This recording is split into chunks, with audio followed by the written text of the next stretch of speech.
Let's get more with Antony Loewenstein. He's an independent journalist and author of The Palestine Laboratory, a book on Israel's arms and surveillance industry. He joins us now live from Sydney in Australia. Thank you for your time, Antony.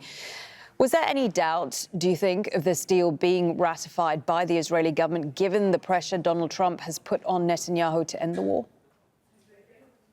I mean, in short, I think it was likely to happen. As you said in your introduction, the pressure on Netanyahu and his government has been intense. And it's remarkable what can happen when pressure is applied. And it's so clear in the last week that Joe Biden's doing a round of exit interviews. Obviously, he leaves the presidency in a few days. And his interviews really outline that he was very well aware from the beginning of the war that Israel was determined to commit war crimes. He says this in a quote a few days ago. And he urged Netanyahu not to do so. But here we are 15 months on and we've seen the outcome of that no pressure. Look, I think this deal was going to happen, barring something utterly unforeseen. It's going to happen on Sunday, tomorrow. And what concerns many people, including friends of mine in Gaza who I've had contact with, is what happens at the next stage. But let's first worry about the first stage.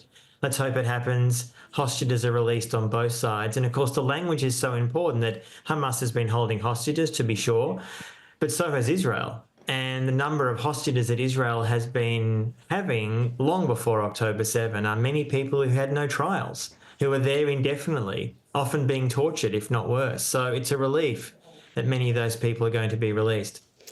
As you say, it's what happens next. I mean, what is your sense when it comes to Donald Trump? Is he committed to maintaining the pressure on Israel, given he has his own domestic agenda to worry about?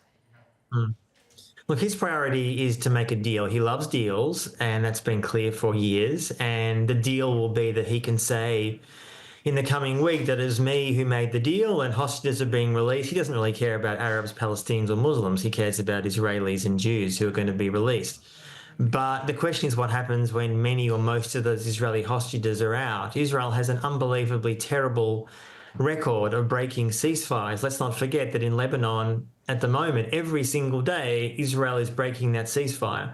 And indeed, they're still occupying many parts of Syria. And what many of us fear, and this has been reported in part to the Israeli press and some of the sources I've been speaking to, that Netanyahu has been promised certain things by the Americans, I mean the Trump administration, that if they want to break the ceasefire in time, they can, that they can massively expand more settlements in the West Bank, that they can potentially also annex even more parts of that territory. So the question really is what happens if Israel does break the ceasefire?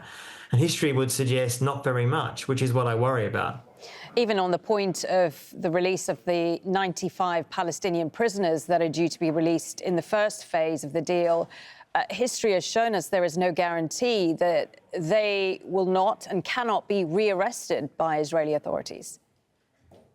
And history suggests that that's often happened over and over and over again. And of course, many of the people who were essentially abducted, kidnapped from Gaza by the Israelis in the last 15 months are going back to what? To a Gaza territory which is essentially has been destroyed. There is no Gaza. I mean, it is there as a physical place, but it's unlivable. And the fear that I also have is that there's been really for 15 months, Israel has been very clear about what's been happening in Gaza, that the territory is largely controlled. Obviously, Israel is the main player, but controlled by criminal gangs that Israel is overseeing and elements of Hamas. Now, the question is what happens to Gaza and the roughly 2 million Palestinians who are left in Gaza now. How do they get food? Now, we've talked about a massive influx of aid, which I welcome, of course. It's desperately needed.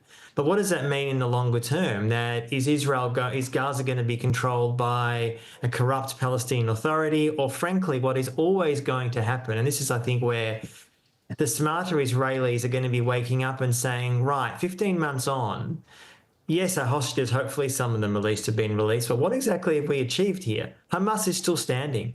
Hamas still lives, battered and bloodied to be sure.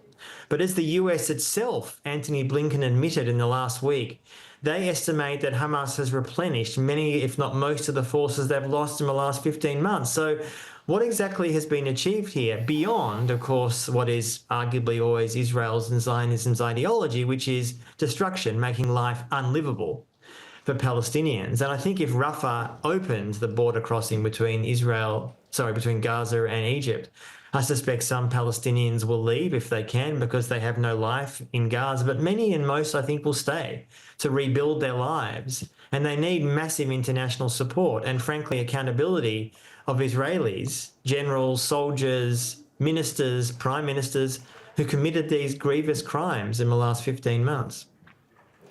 Many thanks for your thoughts. Antony Loewenstein, independent journalist and author of The Palestine Laboratory. Thank you.